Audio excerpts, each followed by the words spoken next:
Welcome in, everybody. Ready to dive deep into the world of Margaret Atwood. We've got a lot to cover today. Her Wikipedia bio, some of her poetry, even some of her quotes. Should give us a pretty well-rounded picture of her. I have to admit, prepping for this, I went down a few rabbit holes. Like, did you know she invented a remote robotic writing device? Ah, And she considers herself a terrible speller. It really is interesting how those two things, the technology and the language, play such a big role in her work. Yeah, you're right. You're right. Okay, so the main event. We're here to go beyond just the basic biographical info and really explore what makes Atwood's writing so captivating, so enduring, and sometimes a little unsettling, to be honest. Starting at the beginning, Atwood was born in 1939 in Ottawa, but she spent a good chunk of her childhood in the backwoods of Quebec. Didn't actually attend full-time school till she was 12. And what's fascinating about that is, even without that formal schooling, she was already a huge reader. Fairy tales, mysteries, anything she could get her hands on. And you can definitely see that early love of stories in everything she writes. Oh, absolutely, especially the way she uses myths and folklore. Mm. It's almost like they're woven into her DNA as a writer. Yeah. And speaking of her journey, she ended up studying at the University of Toronto and then Radcliffe College at Harvard. Yeah, not bad. Not bad at all. And it was during those years that her voice as a writer really started to emerge, especially her identity as a Canadian writer. Which brings us to Atwood's role in defining Canadian literature. I'm sure you've heard of her book, Survival, which is like the book for understanding Canadian literature. Right, and in Survival, Atwood basically argues that Canadian literature is shaped by this theme of, well, survival. The harsh landscape, the history of settlers fighting the wilderness, it all creates this national identity where resilience is key. So it's not just about surviving in Canada, but surviving as a Canadian. Exactly. There's this constant tension between humanity and the natural world, like in Surfacing, where a woman goes into the wilderness to deal with her past, or Alias Grace, where it's a historical novel about a woman accused of murder. They both grapple with those ideas of personal and national identity. And of course, we can't talk about Atwood without talking about her exploration of feminism. She has kind of a complex relationship with that label, don't you think? Definitely, yeah. While her work is often analyzed through a feminist lens, Atwood herself has said she doesn't really like being boxed in by that term. Which makes sense. I mean, any label can feel limiting. What's important is that Atwood's work, from her early novels like The Edible Woman to The Handmaid's Tale, which everyone knows, it has sparked really important conversations about gender roles, societal expectations, and how power structures work. And how those structures can be used to control and oppress people. The Handmaid's Tale became this huge phenomenon, especially after the 2016 election. It felt like that terrifyingly possible cautionary tale about patriarchal control was actually happening. It really tapped into a fear about the loss of women's rights. And, Atwood is still really outspoken. Look at all the discussions about her comments on the hashtag #MeToo movement. She's not afraid to stir things up. Okay, let's switch gears a bit and talk about genre. Atwood is a master of dystopian fiction, but she's very specific about the difference between her work and what she calls science fiction. Yeah, she prefers speculative fiction, and it's all about imagining what the future could be based on what's happening right now. I think she once said that science fiction is about talking squids in outer space, while her work focuses on real trends and where they might lead. And honestly, that's way scarier to me. It's like, oh, this crazy thing could actually happen. I don't know about you, but do you ever get that feeling when you read her stuff? All the time. Speculative fiction makes you think about the decisions we're making now and where they might take us. Okay, well, before we go too far down that road, I do want to touch on Atwood's poetry. She's just as talented in that form. We have this excerpt from Rat Song in our sources, and it's just so classically Atwood, that dark humor and social commentary. Her poetry often explores the same themes as her novels, but in a much more direct way. Like those lines, "All I want is love, you stupid humanist." It really challenges how we think about nature and our place in it. It's like she's giving a voice to the voiceless. Yeah. And that connection to nature is in her personal life, too. Right. She's pescatarian, and animal welfare is a theme that pops up a lot in her work. Oh, yeah, for sure. Like in Oryx and Crake, it's full of these genetically modified creatures, pagoons, rakunks, that blur the lines between what's human and what's natural. It makes you think about the ethics of messing with life itself. Which brings us back to that robotic writing device, the long pen. It feels like something only Margaret Atwood would invent, like she predicted the future of remote communication. It shows how innovative she is, always pushing boundaries in literature, social commentary, even technology. She's always challenging our ideas of what's possible. And speaking of challenges, what about that recent banning of oryx and crake in Utah? It seems like any time art gets really real, it gets pushback.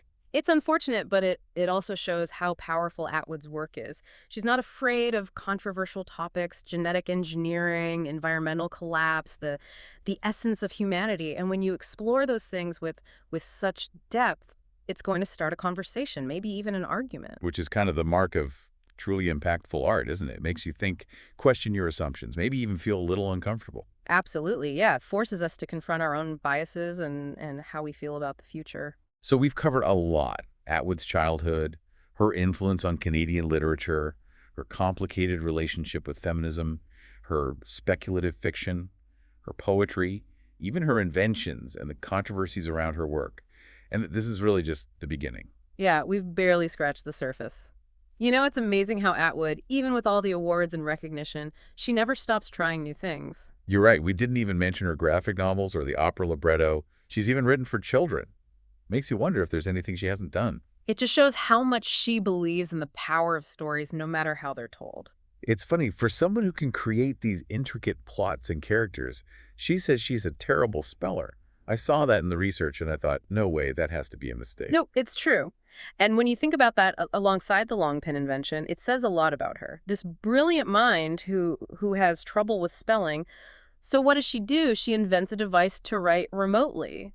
It's like she's saying, okay, spelling's not my thing, but I can work around it. Yeah, like a metaphor for her whole approach to writing, always pushing boundaries, finding new ways to express herself. Speaking of pushing boundaries, let's go back to oryx and crake being banned in Utah. Seems like whenever art challenges the status quo, there's always going to be some backlash. It is a bummer, but it also highlights how much Atwood's work matters.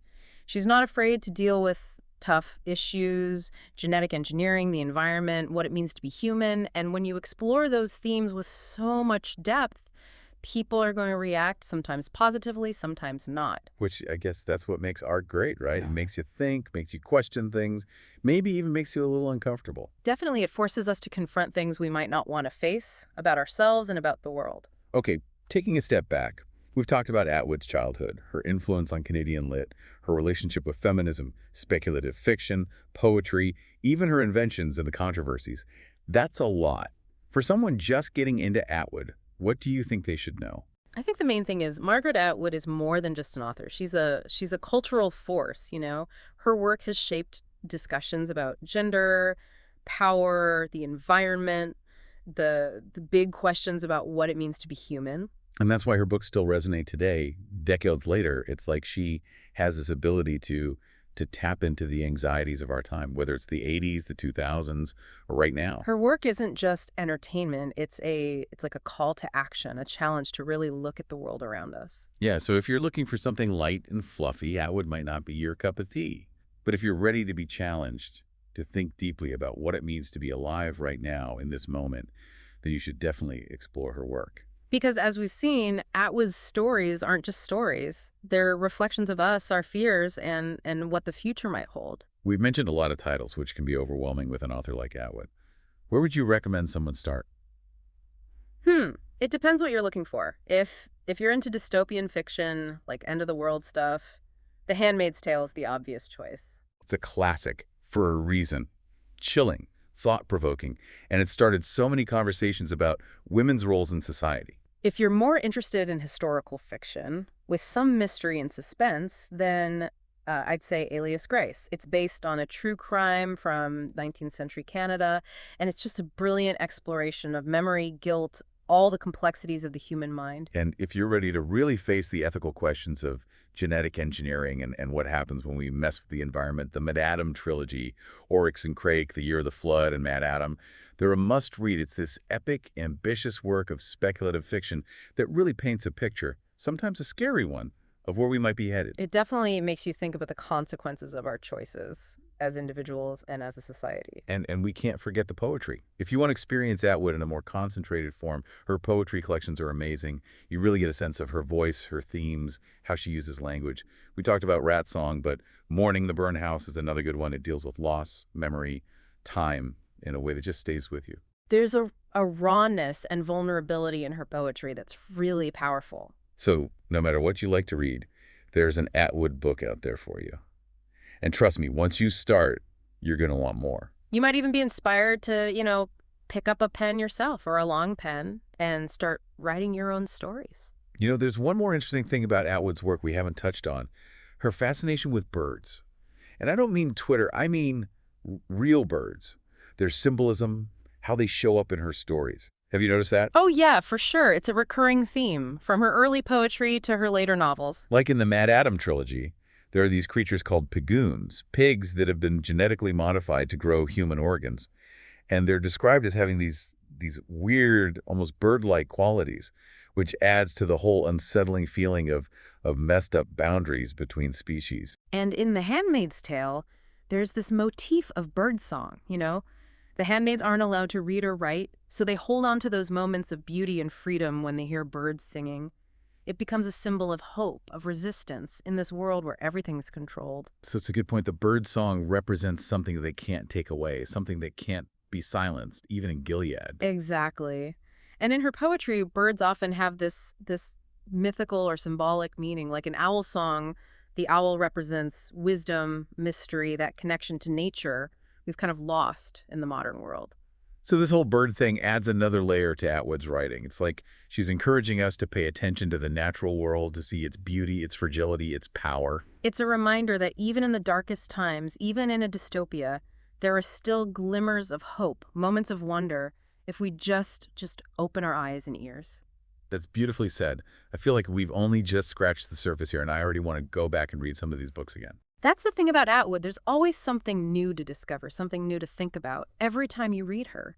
And as the world changes, her stories become even more relevant, more urgent. So whether you're an Atwood expert or just starting out, now's the time to dive in. You might be surprised at what you find. It's interesting how Atwood is this global literary figure, but she's also so deeply connected to her Canadian identity. Yeah, that duality is really important to her work. I mean, she's known all over the world, but she keeps coming back to what it means to be Canadian. Those themes of survival, nature, the search for identity in this huge, sometimes harsh landscape. It's like she's showing us Canada itself, all its complexities and contradictions. And that perspective, that willingness to question things and explore those uncomfortable truths, that's what makes her work so interesting for readers everywhere. Like she's saying, here's what it means to be human, the good and the bad, no matter where you're from. Exactly. And she does it with humor, intelligence, and a real understanding of the human experience. As we wrap up our deep dive into Margaret Atwood, I want to leave you with this thought. We talked about her novels, poetry, inventions, her activism, her legacy. It's a lot. But what I find most inspiring is her curiosity. Oh, that's a great point. She's always exploring new ideas, new ways of telling stories, new ways of interacting with the world. And that's something we can all learn from, right? Staying curious, staying engaged, never losing that sense of wonder. Atwood once said, "The only way to make sense out of change is to plunge into it, move with it, and join the dance." So keep dancing, keep exploring, and keep reading Atwood.